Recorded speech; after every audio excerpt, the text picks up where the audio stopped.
cheesy today, maghulaan muna tayo dahil ito mga eksenang hindi nahagip ng camera. At bulong-bulungan ng mga chismosa. Always be in the know dito sa Masyado. Okay.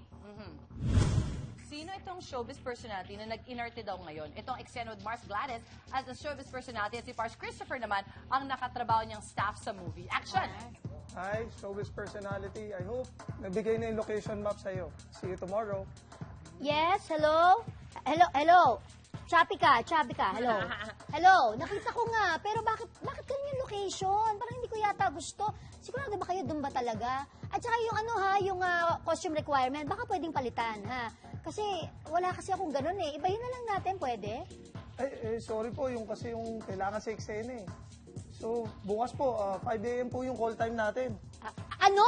5 a.m.? Grabe ha, masyadong maaga yan. Ayoko, hindi ako papayag. 8 a.m. na lang. And cut!